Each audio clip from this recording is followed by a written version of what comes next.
Now अभी हम आगे बढ़ते हैं एनालिसिस के साथ। देखिए अभी हम रियल करंट इलेक्ट्रिसिटी चैप्टर में आएंगे। रियल करंट इलेक्ट्रिसिटी, ये अभी तक थ्योरी जितना पोर्शन था, अभी भी आगे थ्योरी है, बट फिलहाल अभी तक जो थ्योरी था करंट में आपको बता दिया।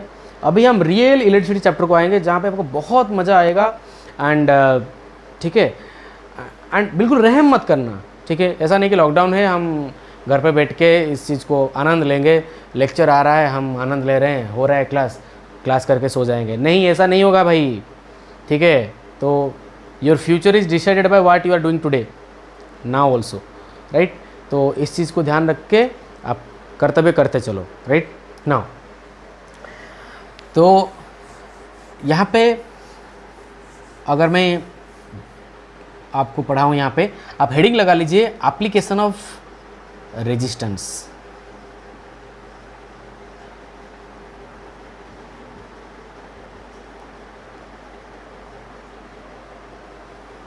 Application of resistance. Now application 1।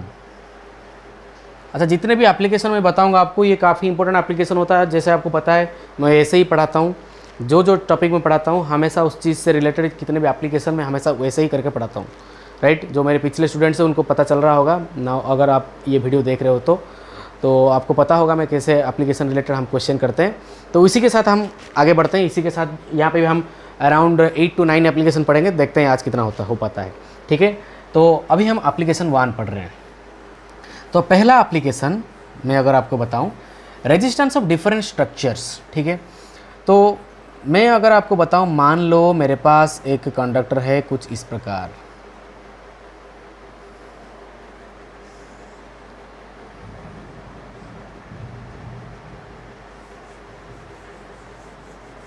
बारिश चालू हो गया, रात बहुत हो चुका है, मैं आपको अभी पढ़ा रहा हूँ।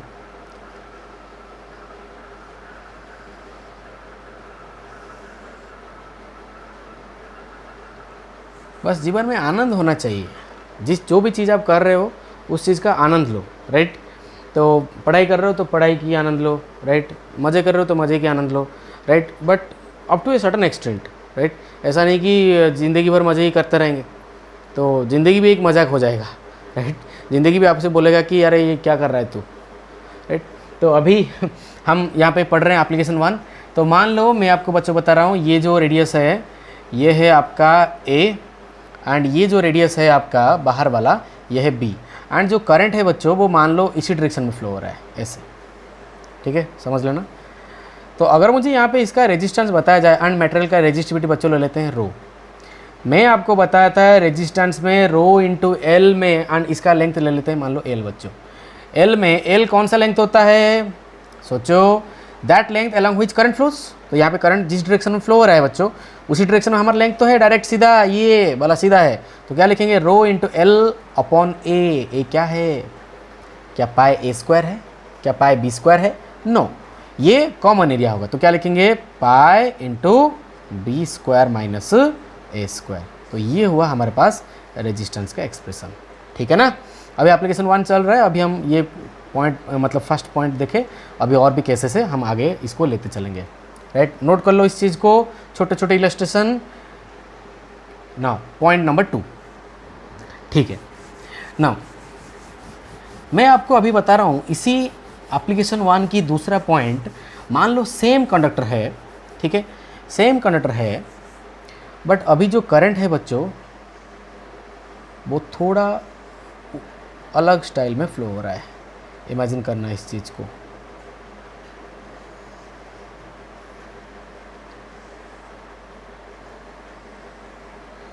नाउ तो अभी जो करंट है बच्चों वो इस प्रकार फ्लो हो रहा है, समझ रहे हो ना। करंट कैसा फ्लो हो रहा है, ऐसा, राइट। एंड मटेरियल का थर्मल, जो मटेरियल का जो रेजिस्टिविटी हम ले लेते हैं रो, इसका लेंथ हम ले लेते हैं एल, एंड इसका जो अंदर वाला रेडियस आप ले लो ए, एंड जो बाहर वाला रेडियस होता है बच्चों उसे ले लो आप बी। नाउ मटेरियल का रेजिस्टिविटी रो है। नाउ एक चीज़ आप देखो, अगर मैं इस जगह पे आपका रेजिस्टेंस निकालूं रो एल, बट एल में कौन सा लेंथ लूँ, मैं आपको क्या बताया था, L is that length along which current flows. But आप देखिए अलॉन्ग विच करंट फ्लोज, क्या ये लेंथ कांस्टेंट है? ये लेंथ तो कांस्टेंट नहीं है ना। तो अगर ये लेंथ कांस्टेंट नहीं है तो मुझे इंटीग्रेशन की टेक्निक अप्लाई करना पड़ेगा, क्योंकि मैं एक छोटा सा टुकड़ा लूँगा, उस छोटे से जो हॉलो सिलेंडर होगा यहाँ पे बेसिकली, अगर मैं इसका पार्ट एक क्रॉस सेक्शनल एरिया लूँगा, व्यू देखूंगा, तो मुझे कैसे दिखेगा, ये कुछ इस प्रकार नजर आएगा। ये है उसका क्रॉस सेक्शनल व्यू। कैसा व्यू? Cross sectional view. ये ए है, ये बी है, ठीक है, ये उसका क्रॉस सेक्शनल व्यू है, राइट। करंट फ्लो हो रहा है अंदर से लेके बाहर तक, राइट। तो अगर मैं यहाँ पे देखूँ इस जगह पे, तो जो लेंथ होता है बच्चों, that length is constantly varying, that is not constant, right. So the length along which current is flowing, वो कांस्टेंट नहीं है। अगर कांस्टेंट नहीं है तो हमें इंटीग्रेशन टेक्निक अप्लाई करना पड़ेगा। तो मैं यहाँ पे क्या कर रहा हूँ बच्चों, तो मैं यहाँ से x पे जाके एक छोटा सा पार्ट कट कर रहा हूँ। तो वो मुझे बेसिकली क्या देगा, एक हॉलो सिलेंडर, यस और नो। तो इमेजिन करो, तो ये मेरे पास एक हॉलो सिलेंडर है। कैसा सिलेंडर? हॉलो। नो, तो ये जो मेरे पास एक सिलेंडर है, ये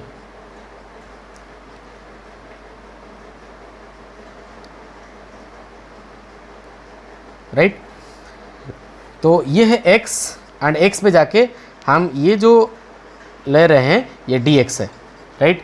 आप समझो इस चीज़ को, अगर मेरा ये हाथ अगर एक हॉलो सिलेंडर है, तो जो करंट कैसे फ्लो हो रहा है बताइए, करंट ऐसे फ्लो हो रहा है, ऐसे, राइट। इस मेरे हाथ से बाहर आ रहा है करंट, आप इमेजिन कर पा रहे हो ना, राइट। तो अगर मैं इस चीज़ को देखूंगा तो मेरे पास जो लिखा जाएगा, जो छोटा सा रेजिस्टेंस इस dx एलिमेंट का, ठीक है, तो जो छोटा सा रेजिस्टेंस लिखा जाएगा dr, उसको हम क्या लिखेंगे, रो इंटू एल। अब बताइए एल क्या लिखेंगे, क्या हम एल को एल लिख सकते हैं यहाँ पे? नो, मैं आपको बताया लेंथ वो लेंथ होता है जिस डायरेक्शन में क्या फ्लो होता है बच्चों, करंट।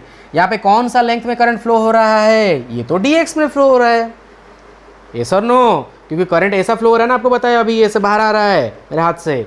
तो क्या लिखा जाएगा, रो इंटू एल, एल को हम ये लिखेंगे dx upon area, upon area. अब बताओ एरिया क्या लिखेंगे, एरिया क्या लिखेंगे, राइट। एरिया तो मतलब यहाँ पे होगा CS है, जो कि कर्व्ड सरफेस एरिया। तो उसको हम क्या लिखेंगे, हम नॉर्मली कर्व्ड सरफेस एरिया को क्या लिखते हैं बच्चों, 2πrl। तो यहाँ पे क्या लिखा जाएगा, यहाँ पे क्या लिखा जाएगा, लिखा जाएगा बच्चों 2π into x into l. Yes और नो, यस और नो, राइट।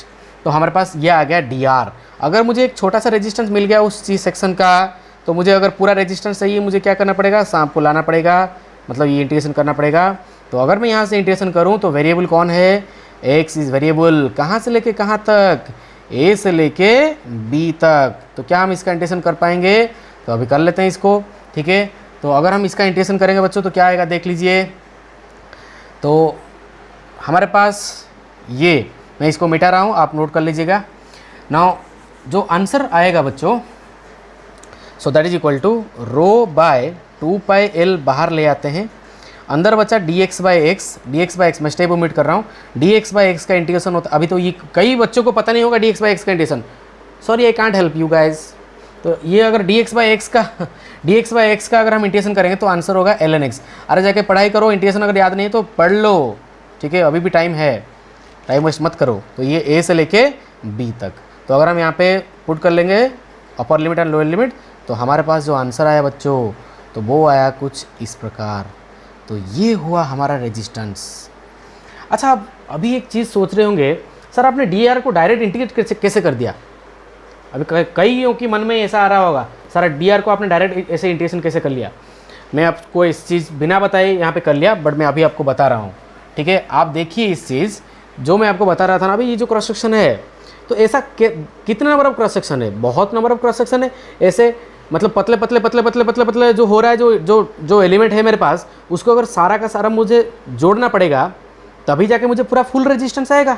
तो अगर मैं इस चीज़ को पूरा जोड़ूँ तो मुझे क्या करना पड़ेगा, इंटीग्रेशन। बेसिकली मैं यहाँ पे और एक भी चीज़ आपको बता रहा हूँ, आप एक चीज़ ऑब्जर्व करिए, ये जो करंट फ्लो हो रहा है ना ऐसे बाहर की तरफ, अंदर से बाहर की तरफ ऐसे, राइट, ये करंट सभी पतले पतले रिंग में सेम है, सभी पतले पतले रिंग में।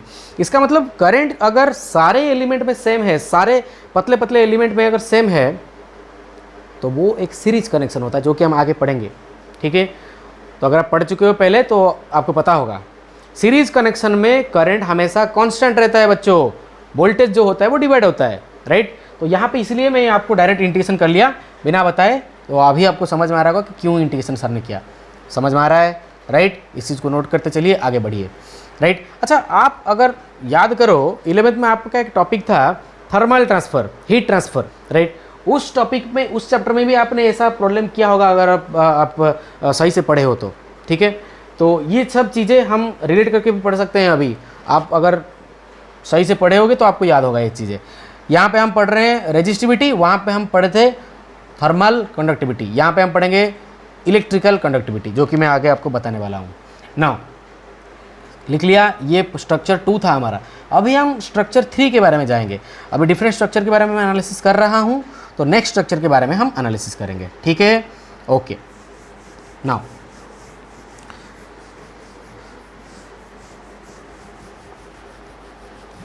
ये एप्लीकेशन 1 अभी चल रहा है।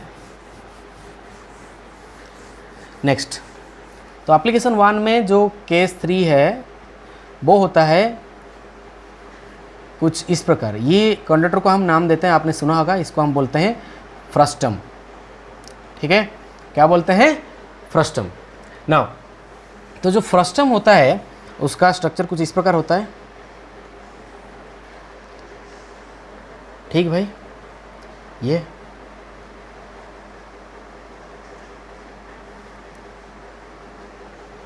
नाउ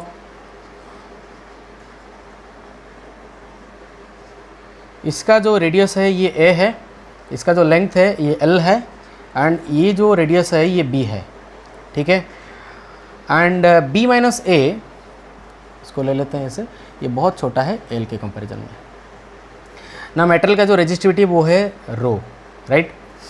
अभी आप एक चीज़ ऑब्जर्व करिए बच्चों, जो करंट फ्लो हो रहा है ना, जो लेंथ के अलग जो फ्लो हो रहा है, क्या ये चीज़ कांस्टेंट है क्या? नहीं ना। जैसे प्रीवियस प्रॉब्लम में हमने किया, इमेजिन करो यार, तो अगर मैं यहाँ पे ये जो एरिया है ये कांस्टेंट है कि वेरिएबल है? वेरिएबल है। तो अगर ये कांस्टेंट नहीं है तो मुझे डेफिनेटली इंटीग्रेशन का टेक्निक अप्लाई करना पड़ेगा। तो अभी आप चीज़ एक इमेजिन करिए, मैं यहाँ पे क्या कर रहा हूँ, x पे जाके dx का मुझे क्या मिलेगा, एक डिस्क मिलेगा, राइट। मैं यहाँ पे dx का एक ऐसा एलिमेंट ऐसे ले रहा हूँ, ठीक है, ये है dx, राइट। नाउ एंड इसका जो रेडियस है, मैं इस रेडियस को r लिखता हूँ, ठीक है। तो आप एक चीज़ ऑब्जर्व करिए, पहले हमें इस r को लिखना पड़ेगा। मैं आपको बता देता हूँ कैसे लिखेंगे। तो हम इसको ऐसे लिख सकते हैं, r माइनस a upon X is equal to b माइनस a अपॉन l। ये मैं बेसिक प्रोपोर्शनल थ्योरम लगा रहा हूँ, BPT, ठीक है। या फिर आप ऐसे भी कर सकते हो, ठीक है। इसको आप मान लो y एक्सिस एंड इसको आप मान लो x एक्सिस, ठीक है। आप एक चीज़ ऑब्जर्व करिए, ये है y एक्सिस, ये है x एक्सिस। आपका जो लेंथ है ना वो कुछ इस प्रकार वेरी हो रहा है ऐसे, ठीक है। एंड ये जो है ये a है, एंड ये जो है ये b है, ठीक। एंड ये जो है आपका कितना है, ये l है, ठीक है। तो अगर हम यहाँ पे लिखेंगे तो हमें r कैसे पता चलेगा, व्हाट इज़ r?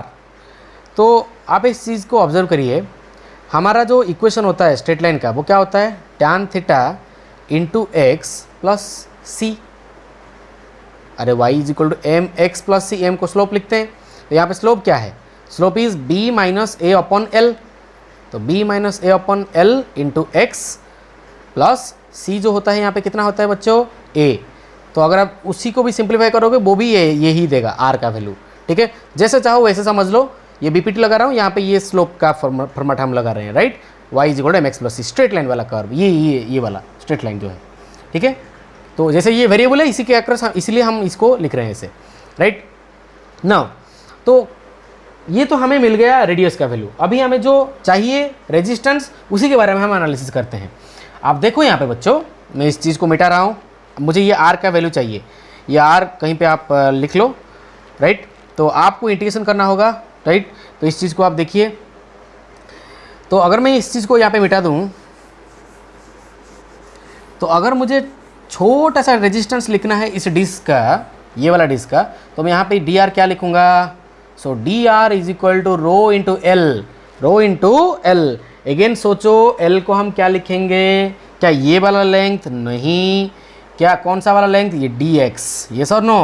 तो लिखा जाएगा रो एल अपॉन ए को लिखेंगे पाई आर स्क्वायर। ठीक है, तो ऐसे बहुत सारे डी आर बहुत सारे डी आर पतले पतले जो भी डिस्क हैं, ये सब कैसे कनेक्टेड हैं? सीरीज पे, क्योंकि सब में क्या है? करंट सेम है।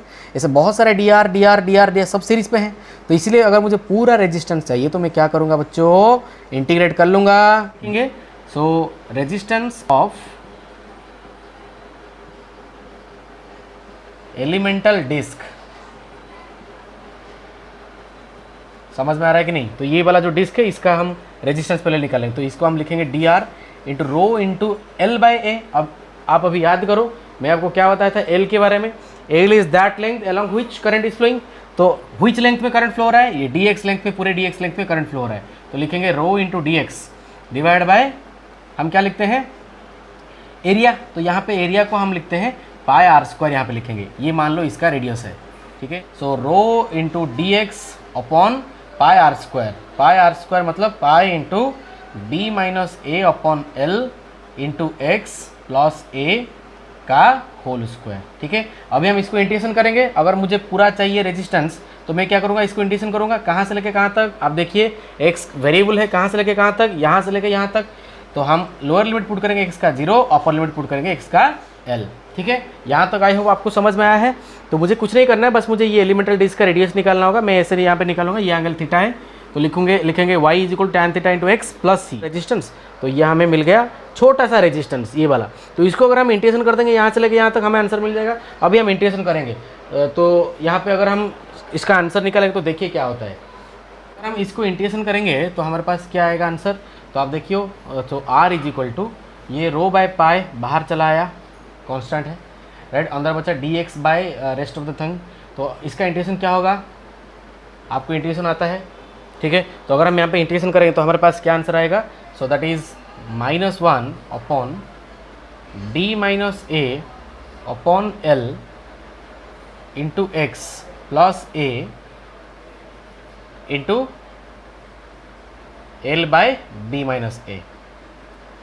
ठीक है, it is expected that you know the integration, right. तो यहाँ पे हम लिमिट पुट करेंगे कहाँ से लेके कहाँ तक? So limit of integration will be 0 से लेके एल तक। ठीक है, तो अगर हम यहाँ पे सब्स्टिट्यूट करेंगे तो हमारे पास कितना आ रहा है? तो ये पहले ले आओ, rho L by pi into B minus से बाहर ले आओ, तो ये बाहर आ गया, राइट। तो अभी हम यहाँ पे अगर पुट करेंगे अपर लिमिट एक्स की जगह पे, तो हमारे पास क्या आ रहा है देखिए। तो ये आंसर आ रहा है कितना? -1 upon B minus A by L into X. X की जगह पे यहाँ पे एल पुट करेंगे तो ये आएगा बी माइनस ए ओनली, ठीक है, प्लस ए, राइट। एंड ये और कितना आएगा? माइनस लोअर लिमिट करेंगे, लोअर लिमिट पे 0 पुट करेंगे एक्स की जगह पे। तो अगर हम एक्स की जगह पे 0 पुट करेंगे तो ये आंसर आएगा सिर्फ 1/a। तो इसको अभी सिंप्लीफाई करेंगे तो देखिए, सिंप्लीफाई करने से क्या आ रहा है?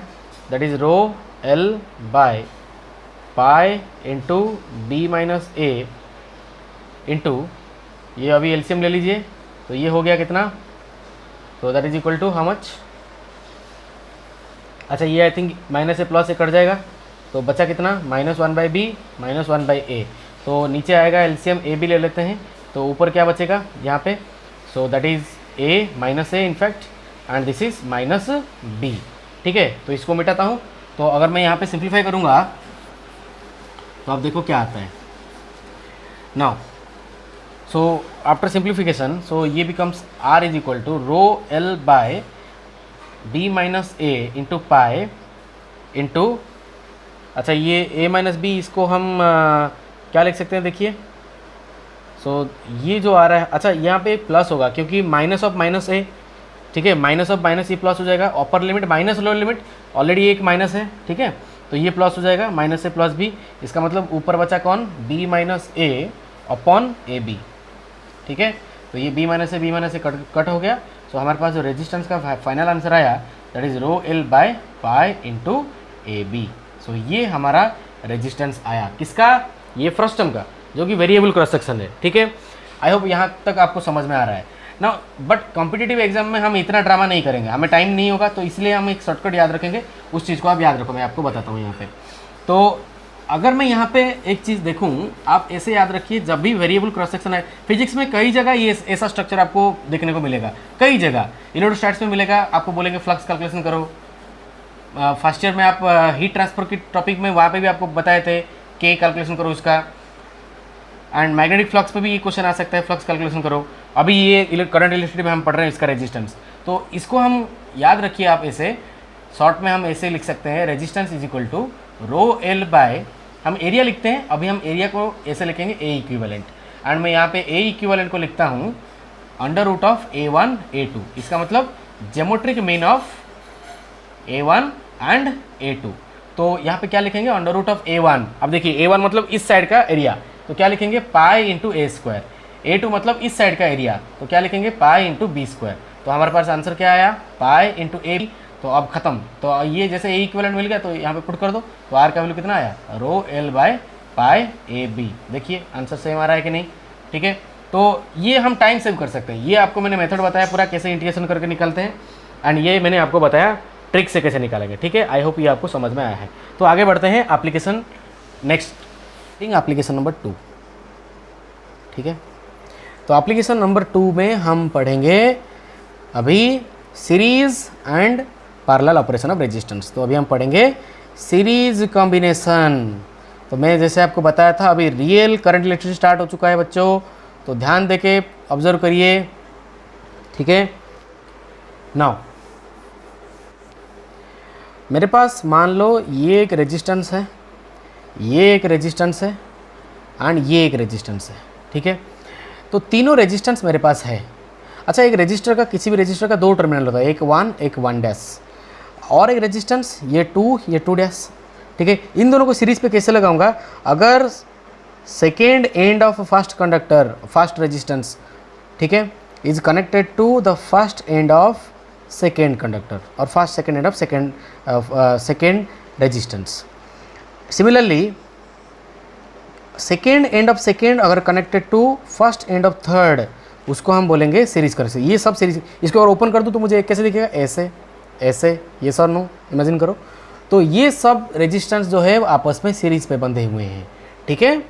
तो अभी इनको एक सप्लाई दे देते हैं V, ठीक है।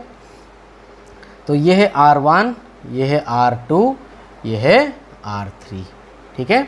तो जैसे हमने सप्लाई वोल्टेज यहाँ पे दे दिया, तो यहाँ पे करंट फ्लो हो रहा है बच्चों, that is equal to I मान लेते हैं, ठीक है। इस चीज़ को मिटा रहा हूँ।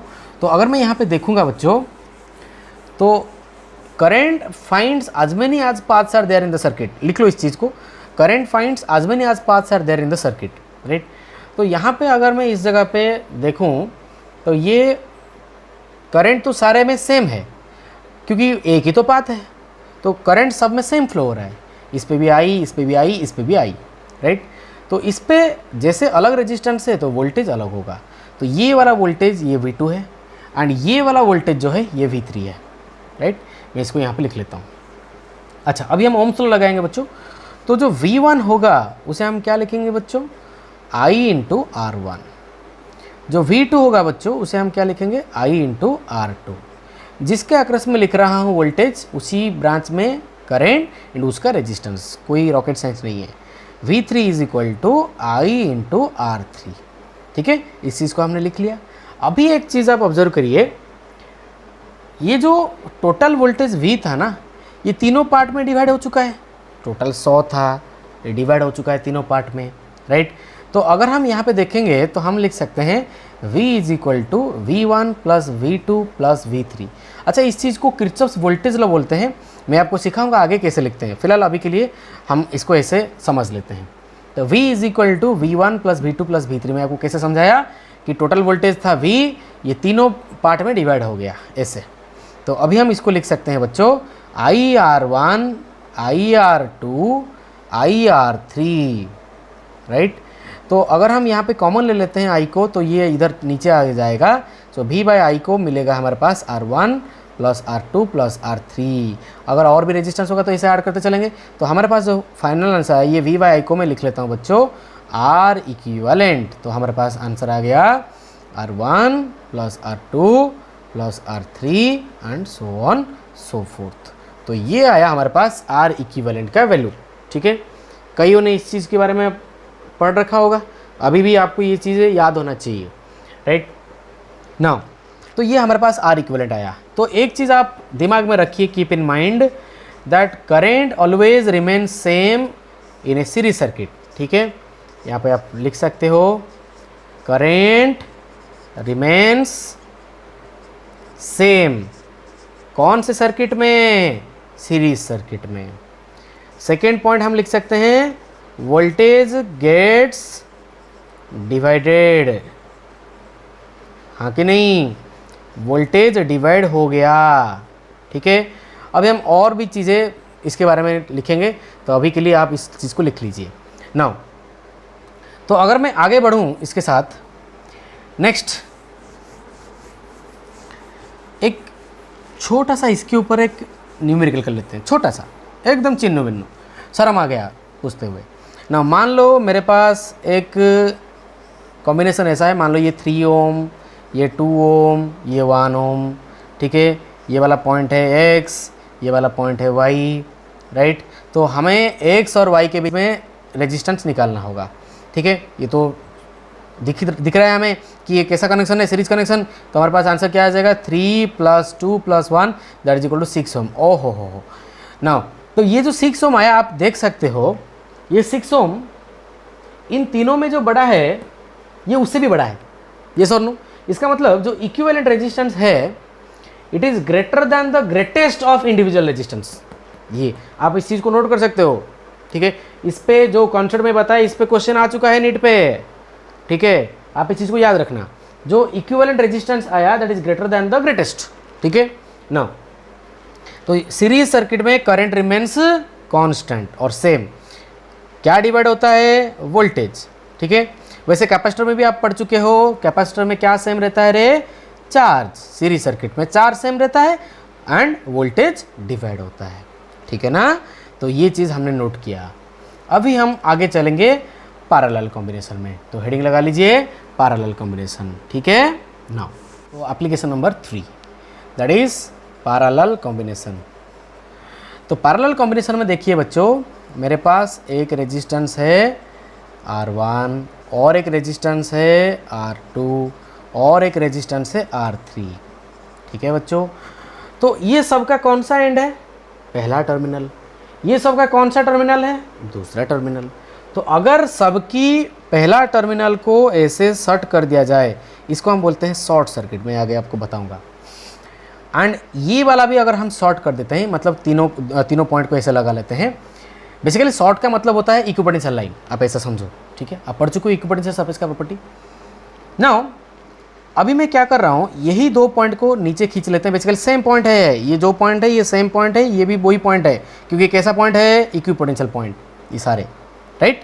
तो अभी मैं क्या कर रहा हूँ, ये 2 पॉइंट के अक्रॉस में हम एक वोल्टेज सप्लाई दे रहे हैं, मान लो ये V है। ठीक है, ये वाला टर्मिनल है प्लस, ये वाला टर्मिनल है माइनस। तो इस पॉइंट को अगर हम x बोलेंगे एंड इस पॉइंट को अगर हम y बोलेंगे, तो क्या मैं इस पॉइंट को x बोल सकता हूँ? बिल्कुल। क्या मैं इसको x बोल सकता हूँ? बिल्कुल। क्या मैं इसको भी x बोल सकता हूँ? बिल्कुल। तो क्या ये y? हाँ। तो ये सब चीज़ें अगर हमें पता चल गया, तो आप एक चीज़ देखिए, x और y में वोल्टेज कितना है? v। x और y में वोल्टेज कितना होगा? v। फिर x और y में वोल्टेज कितना होगा? v। फिर इधर से वोल्टेज कितना होगा? वो भी क्या होगा? v ही होगा, राइट। अगर ये वाला जो सप्लाई है, अगर इस सप्लाई से बच्चों जो करंट आता है, मान लेते हैं I आ रहा है, तो ये जो I आ रहा है, मैं आपको बच्चों बताया था current finds as many as paths are there in the circuit. तो यहाँ पे अगर आप देखोगे तो करंट यहाँ पे जब आके पहुँचा तो उसको 3 पैरेलल पाथ दिखाई दिया उसके सामने, ऐसे ऐसे एंड ऐसे। जितने भी पैरेलल पाथ होंगे उनमें वो डिवाइड होगा। तो ये हुआ करंट में I3 ले लेता हूँ, इसको मैं I2 ले लेता हूँ, इसको मैं I1 ले लेता हूँ। अभी बच्चों एक चीज़ मैं आपको बता रहा हूँ, उसे बच्चों हम बोलते हैं Kirchhoff's current law. Series combination में हमने देखा था किरचॉफ्स वोल्टेज लॉ KVL, इस जगह पे हम देखेंगे Kirchhoff's current law that is KCL। ठीक है ना, तो KCL क्या कहता है बच्चों? सुनिए, अगर मान लो एक नोड है, ठीक है, नोड मतलब क्या, नोड मतलब जहाँ पे बहुत सारे ब्रांचेस, मोर देन टू या मोर देन 2 ब्रांचेस इंटरसेक्ट, ठीक है। तो ये मान लो मेरे पास 4-5 ब्रांच में इसे ले रहा हूँ, जिस पे करंट का डायरेक्शन हमें कुछ इस प्रकार दिया गया है, ठीक है, ऐसे। नाउ अगर हमें कुछ इस प्रकार दिया गया है, मान लो और एक ले लेते हैं, राइट। तो ये मान लो है I1, I2, I3, I4, I5, right. समझ में आ रहा है आपको? तो किरचॉफ्स करंट लॉ ये बोल रहा है कि जितने भी करंट एंटर करेंगे एक नोड में, उतने ही करंट बाहर जाएंगे। मतलब sum of entering current is equal to sum of leaving current, that's it. तो क्या लिखेंगे, कौन कौन एंट्री कर रहा है, देखिए I1 एंट्री कर रहा है, I2 एंट्री कर रहा है, ये तीनों बाहर जा रहे हैं, चलो बाहर। तो I3 plus I4 plus I5। And अगर मैं सभी करंट को इधर ले आऊँगा बच्चों, तो हम लिख सकते हैं sigma I is equal to 0। तो ये होता है बच्चों आपका Kirchhoff's current law, Kirchhoff's current law, ठीक है। तो sigma I is equal to 0, मतलब sum of all the current entering at a node is equal to 0। समझ में आ रहा है? या फिर आप ऐसे बोल सकते हो, sum of entering current equal to sum of leaving current, ठीक है ना। नाउ तो यहाँ पे एक चीज़ देखिए, तो हमारे पास sigma I is equal to 0 आया। ये करंट मैं आपको बताया था पहले लेक्चर में कि current is nothing but rate of charge. इसका मतलब करंट अगर 0 है सम, तो ये कहीं ना कहीं चार्ज के ऊपर डिपेंडेंट है, चार्ज के साथ रिलेटेड है। तो इसलिए जो किरचॉफ्स करंट लॉ होता है बच्चों, तो ये होता है कंजर्वेशन ऑफ, ये चीज़ क्वेश्चन में आता है, ठीक है, conservation of charge, conservation of charge, ठीक है। मैं यहीं पे बता देता हूँ, आप इस चीज़ को याद रख लेना, ठीक है। तो ये होता है बच्चों कंजर्वेशन ऑफ चार्ज। अब देखिए हम पैरेलल कॉम्बिनेशन की बात कर रहे थे, तो यहाँ पे मैं आपको KCL बता दिया। अच्छा, किरचॉफ्स करंट लॉ के ऊपर एक छोटा सा क्वेश्चन लेते हैं, आपको आना चाहिए। वीडियो को पॉज करके आप पहले ट्राई करो, उसके बाद यहाँ पे हम इसको सॉल्व करेंगे।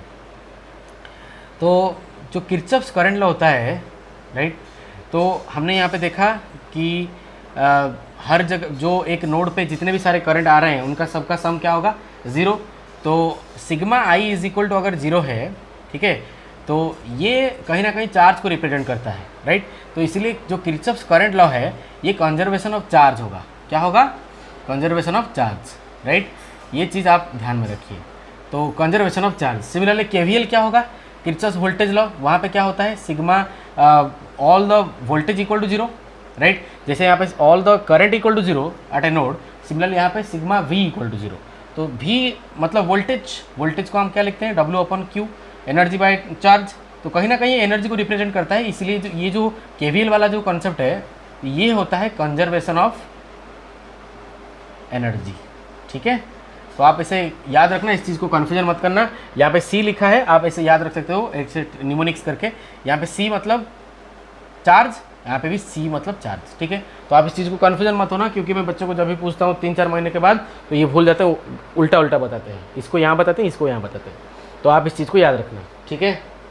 नाउ नेक्स्ट, तो ये हम अभी इसी के ऊपर एक छोटा सा न्यूमेरिकल ले लेते हैं। मान लो मैं आपको बताऊँ, मेरे पास कुछ ऐसा है एक, ठीक है, तो आपको ऐसा दे रखा है।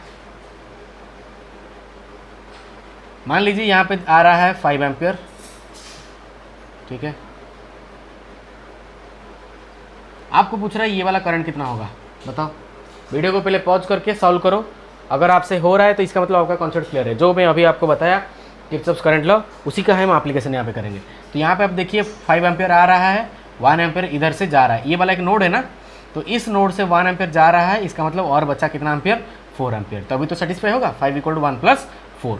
तो यहाँ पे अगर हम देखेंगे 4 इधर आ रहा है, 6 इधर आ रहा है, तो ये दोनों जब भी ऐसे मिल जाएंगे तो इधर जाएगा कितना एम्पियर, 10 एम्पियर, ठीक है। Sum of entering equal to sum of leaving. तो जैसे ये 10 एम्पियर इधर आ रहा है, अभी हम देखते हैं इस ब्रांच में क्या हो रहा है, ये 3 इधर आ रहा है, ये 1 इधर आ रहा है, तो मिल जाएंगे। तो इधर कितना फ्लो होगा, 4 एम्पियर। जैसे यहाँ पे 4 एम्पियर फ्लो हुआ, इधर से 10 आ रहा है, इधर से 4 आ रहा है, तो इस ब्रांच में करंट कितना होगा, 10 प्लस 4, 14 एम्पियर। जितनों का आया खुद जितने लोग कर पाए वेल एंड गुड, जितने लोग नहीं कर पाए ये एक सिंपल सा इलस्ट्रेशन है, आप इसको कर लेना, ठीक है, अभी हम जो पैरेलल सर्किट पढ़ रहे थे उसी के बारे में एनालिसिस करेंगे, राइट नाउ। थोड़ा हो रहा हूँ, सिंपल चीज़ है नाउ। तो पैरेलल सर्किट में हमने देखा, जो हमने अभी पढ़ रहे थे, तो ये जो सर्किट हमारे पास था ना, ऐसे, ये ऐसे, राइट। अभी मैं आपको बता रहा था ये वाला पॉइंट x है, ये वाला पॉइंट y है, यहाँ पे वोल्टेज का सप्लाई है V, ये जो है ये R3, ये R2, ये R1। तो यहाँ पे करंट जा रहा है I3, यहाँ पे करंट जा रहा है I2, यहाँ पे करंट जा रहा है I1, ठीक है। तो करंट को जितना पास मिलेगा उतना वो डिवाइड होगा। अभी अगर यहाँ से टोटल करंट आ रहा है I, देखिए मैं इस सर्किट को छोटा सा सर्किट बना सकता हूँ। आप देखिए, अगर ये पॉइंट x है तो ये वाला पॉइंट क्या होगा x, ये वाला पॉइंट भी क्या होगा x, ये वाला पॉइंट भी क्या होगा x। अगर ये पॉइंट y है तो ये वाला पॉइंट क्या होगा y, ये वाला पॉइंट क्या होगा y, ये भी क्या होगा y। ये जैसे इक्विपोटेंशियल लाइन की तरह है, अगर ये पॉइंट x होगा तो सारे पॉइंट x होंगे, ठीक है। इस चीज़ को आप दिमाग में रखना, इक्विपोटेंशियल लाइन होता है ये। तो अगर हम इस सर्किट को बनाएंगे तो ये पूरा जो x इतना लंबा है, इसको एक पॉइंट ले लो, ये एक नोड की तरह बिहेव करेगा। इतना लंबा ना लेके मैं एक ही पॉइंट ले रहा हूँ, क्या फ़र्क पड़ेगा, कोई नहीं। तो अगर मैं यहाँ पे इतना लंबा y ना लेके मैं अगर इसको एक पॉइंट लूँ, क्या प्रॉब्लम होगा, कुछ प्रॉब्लम नहीं होगा। इस चीज़ को आप ध्यान में रखिए, मैं कैसे सॉल्व कर रहा हूँ, ये आगे आपको बहुत हेल्प करेगा जैसे हम इक्विवेलेंट रेजिस्टेंस निकालेंगे। तो अभी आप देखिए, ये पूरा x है, ये पूरा y है, एंड x एंड y के बीच में कितना रेजिस्टेंस है, तीनों रेजिस्टेंस, तो लगा लीजिए। तो ये पहला, ठीक है, ये दूसरा एंड ये तीसरा, ठीक है। ये वाला पॉइंट y है, ये वाला पॉइंट x है। तो ये है R1, ये है R2, ये है R3, ठीक है। ये दोनों पॉइंट के अक्रॉस आपका वोल्टेज कितना है, V। तो अगर आपका वोल्टेज यहाँ पे V है तो ये जो करंट I है, राइट, मैं आपको क्या बताया था, x एंड y में जो पोटेंशियल है वो पूरा यहाँ पे अप्लाई हो जाएगा।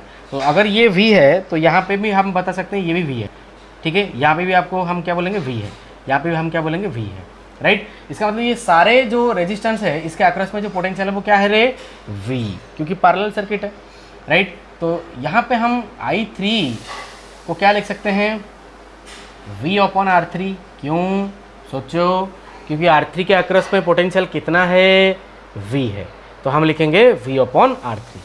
सिमिलरली I2 के अक्रॉस में भी पोटेंशियल कितना है रे, अरे x एंड y में जितने भी सारे चीज़ लगेंगे वो सबका पोटेंशियल क्या हो जाएगा, क्या हो जाएगा, V ही होगा, राइट। तो यहाँ पे I2 को हम क्या लिखेंगे, V/R2, I1 को हम क्या लिखेंगे रे, V/R1। क्यों, आपको समझ में आ रहा है, क्योंकि x एंड y में जितने भी सारे चीज़ है वो सबका पोटेंशियल क्या है, V है, राइट। तो यहाँ पे अगर हम KCL लगाएंगे इस जगह पे, ठीक है, तो हम क्या लिखेंगे रे, I = I1 + I2 + I3, ठीक है। क्योंकि इस जगह पे I आ रहा है तो I तीनों ब्रांच में डिवाइड हो रहा है ऐसे, I1, I2 एंड I3। फिर से देखिए, ये जो I1, I2, I3 है इधर आके फिर से यहाँ पे मिल रहे हैं। इसका मतलब जो तीनों यहाँ पे डिवाइड हुए थे वो तीनों यहाँ पे मिल गए आके, तो फिर से यहाँ पे मुझे I मिलेगा, समझ में आ रहा है। तो अगर मैं यहाँ पे I का वैल्यू यहाँ पे प्लग कर लूँ तो मुझे क्या मिलेगा, देखिए, तो दैट इम्प्लाइज I = I1 का वैल्यू प्लग करिए, so I1, I2, I3 that is equal to V/R1 + V/R2 + V/R3। अगर और होगा तो और भी हम ऐड करते चलेंगे। तो यहाँ से मैं क्या करता हूँ बच्चों, एक V को कॉमन ले आता हूँ, तो यहाँ पे क्या होगा, I/V that is equal to 1/R1 + 1/R2 + 1/R3 and so on. तो ये V/I होता है R, तो I/V को हम क्या लिखेंगे रे, 1/R। तो यहाँ पे मैं लिखता हूँ 1/R equivalent, so that is equal to 1/R1 + 1/R2 + 1/R3 and so on so forth. तो ये हमारा आया R इक्विवेलेंट। बट बच्चों, don't forget to reciprocate R equivalent, because your answer is not 1/R equivalent, your answer is R equivalent, but option में होगा 1/R equivalent value, right. जल्दबाजी में गलत मत करके आ जाना एग्जाम पे। तो अक्सर ऐसा देखा गया है कि बच्चों जल्दबाजी में गलत ऑप्शन को लगा के आ जाते हैं, तो आप इस चीज़ को ध्यान में रखिए, ठीक है। आप फाइनल आंसर निकालिए एंड आंसर निकालने के बाद रेसिप्रोकेट करिए R इक्विवेलेंट को, ठीक है, इस चीज़ को याद रखना। तो आप यहाँ से देखो, तो पैरेलल सर्किट में क्या सेम रहा है, सबके अक्रॉस में V वोल्टेज, जितने भी सारे पॉइंट्स, अगर जितने भी ब्रांच में यहाँ पे लगाऊं इस दो पॉइंट के बीच जितने भी पैसिव एलिमेंट, ठीक है। अच्छा, मैं आपको बताता हूँ पैसिव एलिमेंट क्या होता है। पैसिव एलिमेंट वो होता है जिनके पास खुद का सोर्स ऑफ एनर्जी नहीं होता है, जैसे रेजिस्टर, जैसे कैपेसिटर, जैसे इंडक्टर, ठीक है। आप ऑलरेडी रेजिस्टेंस कैपेसिटेंस पढ़ चुके हो, आपको इंडक्टर पढ़ाया जाएगा EMI जब हम पढ़ेंगे, ठीक है, इंडक्शन। तो ये पैसिव एलिमेंट होता है, इनके पास कोई खुद का सोर्स ऑफ इनकम मतलब सोर्स ऑफ एनर्जी नहीं होता है। एक्टिव सोर्स वो होता है जिनके पास ओन सोर्स ऑफ एनर्जी होता है। ठीक है, मैं आपको अगर एग्जांपल दूं, आपका पेरेंट्स, आप लोगों के जो पेरेंट है they are active source for you because they are earning, and you people are passive source because you are consuming, right. So जो चीज़ कंज्यूम कर रहा है उसको हम पैसिव सोर्स बोलेंगे, जो चीज़ दे रहा है एक्टिवली उसे हम एक्टिव सोर्स बोलेंगे। तो एक्टिव सोर्स दो है हमारे पास, वोल्टेज सोर्स, करंट सोर्स। ठीक है, आप जनरेटर को भी बोल सकते हो एक एक्टिव सोर्स, क्योंकि वो भी करंट दे रहा है, करंट जनरेटर। ठीक है, तो हमारे पास जो वोल्टेज है वो पैरेलल सर्किट में सेम रहेगा, जितने भी आप ब्रांच लगाओ ये 2 पॉइंट के अक्रस में, बट जो करंट है वो डिवाइड होगा, क्योंकि मैं आपको बताया था current finds as many as paths are there in the circuit, जितने भी पाथ्स है वो डिवाइड होगा। ठीक है, तो इस चीज़ को आप ध्यान रखना। अभी हम इसके ऊपर एक छोटा सा न्यूमेरिकल करते हैं, बहुत छोटा सा। ठीक है, मिटा दे। ओके, नाउ तो पहला पॉइंट हम लिख लेते हैं, आप लिख लो नोट पे। तो पहले आप लिख लो यहाँ पे, कीप इन माइंड देखें। तो पहला पॉइंट में हम लिखेंगे क्या, in parallel circuit current gets divided. ठीक है, सेकेंड पॉइंट हम क्या लिखेंगे, voltage remains same across all the branches, across all the passive elements. ठीक है, अभी हम थर्ड पॉइंट लिखने वाले हैं, पहले उसके पहले हम एक एग्जांपल देख लेते हैं, जैसे हम सीरीज पे देखे थे। मान लो मेरे पास 3 रेजिस्टेंस है ऐसा, ठीक, ये ऐसे, ये 6 ओम, ये 3 ओम, ये 2 ओम, ये वाई, ये एक्स, राइट। तो यहाँ पे हम अगर देखेंगे ये तीनों के तीनों क्या है, पैरेलल है। तो मैं क्या लिखूँगा, 1/r equivalent is equal to 1/6 plus 1/3 plus 1/2। तो जैसे हम इसको एलसीएम लेंगे, ये 6, ये 1, ये 2, ये 3, तो आंसर ये कितना आ रहा है, 6/6 1। इसका मतलब जो r इक्विवेलेंट आया, लकीली यहाँ पे 1 आया। ठीक है, तो r equivalent is equal to 1 आया। हमें, मैं आपको बताया था हमेशा रेसिप्रोकेट करके रखिए, तो ये r इक्विवेलेंट हमारे पास 1 ओम आ गया, राइट। तो अब देखिए ये जो 1 ओम आया, इन ये तीनों में सबसे छोटा कौन है, 2, ये उससे भी छोटा है। ठीक है, इसका मतलब जो इक्विवेलेंट रेजिस्टेंस आया हमारे पास पैरेलल सर्किट में, it is less than the least. आप यहाँ पे लिखो, the equivalent resistance in the parallel combination is less than the least of individual resistance. ठीक है, इस चीज़ को आप नोट करके रखो। तो ये तीनों पॉइंट हमने यहाँ पे नोट किया। पैरेलल सर्किट में तो करंट डिवाइड होता है, वोल्टेज क्या होता है, सेम रहता है। गलती से भी इस चीज़ को आप गलत मत करना ना। नेक्स्ट हम आगे बढ़ते हैं।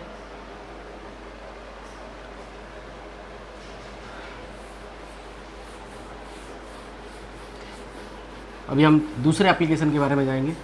जो एप्लीकेशन बचा है हमारे पास, लगभग 8 to 9 एप्लीकेशन है, हमें याद रखना होगा, उस पर सवाल आ सकता है, इंपॉर्टेंट क्वेश्चन से। नेक्स्ट एप्लीकेशन, ठीक है, एप्लीकेशन नंबर 4। नेक्स्ट एप्लीकेशन में हम यहाँ पे देखेंगे, जो अगेन हम देखेंगे series combination, but series combination किसका, सीरीज कॉम्बिनेशन ऑफ रेजिस्टिविटी। आपको जैसे मैं बताया था, रेजिस्टिविटी एक स्पेसिफिक प्रॉपर्टी होता है, ये डायमेंशन के ऊपर इंडिपेंडेंट होता है, आप इस चीज़ को याद रखना ना। अभी मेरे पास सीरीज कॉम्बिनेशन ऑफ रेजिस्टिविटी मुझे डिस्कशन करना है। अब देख लीजिए, यहाँ पे मेरे पास 2 रॉड है, अलग अलग इनका रेजिस्टेंस है एंड अलग अलग मटेरियल, इसका मतलब अलग अलग रेजिस्टिविटी होगा, क्योंकि मटेरियल का प्रॉपर्टी है। ये मान लो रो 1 है, एंड मेरे पास और एक मटेरियल का कंडक्टर है जिसका रेजिस्टिविटी में रो 2 मान लेता हूँ। ठीक है, ये है x, ये है y। ठीक है, नाउ इसका रेजिस्टेंस हम ले लेते हैं R1, इसका रेजिस्टेंस हम ले लेते हैं R2, एंड इसका जो लेंथ है इसको हम ले रहे हैं L1, एंड इसका ये जो लेंथ है इसको हम ले रहे हैं L2। ठीक है, एंड दोनों का एरिया ऑफ क्रॉस सेक्शन ले लो, आप बराबर ले लो। ठीक है, यहाँ पे इसका भी area of cross section A है, इसका भी जो एरिया ऑफ क्रॉस सेक्शन वो भी A है, राइट। नाउ तो सीरीज जैसा कनेक्शन है, मैं आपको बताया था सीरीज कनेक्शन में हम क्या लिखते हैं रे, R equivalent is equal to R1 plus R2। तो यहाँ पे R इक्विवेलेंट को क्या लिखा जाएगा बताओ, सो R इक्विवेलेंट को लिखा जाएगा रो इक्विवेलेंट इंटू L। मैं आपको बताया था रो इक्विवेलेंट इंटू एल पे एल कौन सा लेंथ होता है, याद करो, वो लेंथ जिसके अलोंग करंट फ्लो होता है। यहाँ पे कौन सा लेंथ के अलोंग करंट फ्लो हो रहा है, L1 प्लस L2, तो लिखा जाएगा L1 plus L2 upon area, area हम लिखेंगे यहाँ पे A इज इक्वल टू, क्योंकि एरिया कॉमन है तो यहाँ पे R1 को लिखा जाएगा रो1 L1 अपॉन A1 प्लस यहाँ पे लिखा जाएगा रो2 L2 upon A2, but A1 A2 and A वो तो बराबर है, तो ये A1 A2 एंड A ये चला गया, तो हमारे पास रो इक्विवेलेंट आया बच्चों। So that is equal to how much, रो1 L1 प्लस रो2 L2 upon L1 plus L2, ठीक है। तो ये हमारे पास आया आंसर, इक्विवेलेंट आंसर। तो अगर मैं आपको बताऊं कि मान लो, अच्छा पहले एरिया तो बराबर था, अभी अगर लेंथ को बराबर कर दें, मान लो लेंथ दोनों को बराबर कर दें, L1 इक्वल टू L2, तो जो रो इक्विवेलेंट आएगा वो कितना आएगा बच्चों। सो अभी L1 equal to L2 put कर दो तो खुद कर सकते हो, तो रो इक्विवेलेंट कितना आया, रो1 प्लस रो2 अपॉन 2, ठीक है। ये सीधे एग्जाम में पूछा जाता है, आप इस चीज़ को एकदम टिप्स पे रखना है, ठीक है। अभी हम अगले एप्लीकेशन की तरफ बढ़ते हैं। आई होप ये चीज़ आपको समझ में आया, ठीक है। नाउ अभी हम एप्लीकेशन 5 की तरफ बढ़ेंगे, जो कि है पैरेलल कॉम्बिनेशन, ठीक है। तो अभी आप हेडिंग लगा लीजिए, पैरेलल कॉम्बिनेशन ऑफ रेजिस्टिविटी, ठीक है। इस चीज़ को मिटा रहे हैं नाउ। तो अभी बच्चों हम पढ़ने वाले हैं पैरेलल कॉम्बिनेशन ऑफ रेजिस्टिविटी, ठीक है। वही मेरे पास दो कंडक्टर हैं जिनका अलग अलग रेजिस्टिविटी अलग अलग मटेरियल का है, वो इसका है रो1 एंड मेरे पास और एक है रॉड या कंडक्टर जिसका रेजिस्टिविटी हम रो2 ले लेते हैं, मान लो, ठीक है। ये है रो2, ये अभी पैरेलल पे कनेक्टेड है। मैं आपको बताया था पैरेलल कनेक्शन क्या होता है, जो सबका स्टार्टिंग पॉइंट सेम होगा, सबका एंडिंग पॉइंट सेम होगा, सबका स्टार्टिंग पॉइंट सेम एक ही नोड, सबका एंडिंग पॉइंट एक ही नोड, ठीक है। तो ये वाला पॉइंट के अक्रॉस हमें इक्विवेलेंट रो निकलना है। दोनों का लेंथ बराबर ले लो, ये लेंथ L एंड इसका क्रॉस सेक्शनल एरिया आप ले लो A2 एंड इसका क्रॉस सेक्शनल एरिया आप ले लो A1, ठीक है। तो आपको पता है इक्विवेलेंट रेजिस्टेंस क्या लिखते हैं रे, so 1/R equivalent is equal to 1/R1 plus 1/R2, ठीक है। तो यहाँ पे अगर हम लिखेंगे 1/R इक्विवेलेंट तो क्या लिखा जाएगा, 1/रो इक्विवेलेंट इंटू L, वो लेंथ जहाँ पे क्या होता है, करंट फ्लो होता है, ये तो बराबर है, इंटू L अपॉन एरिया। तो एरिया को हम क्या लिखेंगे यहाँ पे, इसका एरिया है A1, इसका एरिया है A2, तो हम वो एरिया लेते हैं जहाँ पे करंट क्या होता है, परपेंडिकुलर होता है। तो यहाँ पे A1 plus A2, so from the denominator of the denominator it goes to the numerator, तो ये क्या हो जाएगा A1 प्लस A2। सिमिलरली ये क्या हो जाएगा 1/रो1 L/A1, तो ऊपर चला गया A1। सिमिलरली इसको लिख सकता हूँ A2 अपॉन रो2L, ठीक है। दोनों तरफ L L L छम छमाछम हो गया। तो हमारे पास यहाँ पे सिंप्लीफाई करने के बाद जो आया रो इक्विवेलेंट वो कितना आएगा बच्चों, अब करो एलसीएम लेके, मैं यहाँ पे आंसर लिख रहा हूँ। सो रो1 रो2 into A1 plus A2 upon रो1 A2 प्लस रो2 A1, तो ये हमारे पास आया फाइनल आंसर। तो अभी अगर हम एरिया को भी बराबर कर दें, मान लो एरिया भी बराबर है, इसका क्रॉस सेक्शनल एरिया इसका क्रॉस सेक्शनल एरिया बराबर है, तो हम क्या लिख सकते हैं बच्चों, रो इक्विवेलेंट को यहाँ पे पुट कर दो तो आंसर क्या आएगा रे, 2/रो1 रो2 अपॉन में रो1 प्लस रो2। तो ये हुआ हमारा फाइनल आंसर, ठीक है। ये चीज़ आपको दिमाग में रखना है, राइट। तो हमने एप्लीकेशन 5 को समझा, ये पैरेलल कॉम्बिनेशन ऑफ रेजिस्टिविटी है, ठीक है। तो दूसरे एप्लीकेशन को हम अगले क्लास में लेक्चर में डिस्कशन हम करेंगे। तो अभी तक ये जितना भी चीज़ हमने आज पढ़ा, तो आप इस चीज़ को प्रैक्टिस करिए। जहाँ पे इंपॉर्टेंट है देखिए फ्रस्टम, ठीक है, एंड ये combination of all this resistivity and all. तो अगला जो एप्लीकेशन है हम नेक्स्ट क्लास में कंटिन्यू करेंगे। Thank you everyone, good night.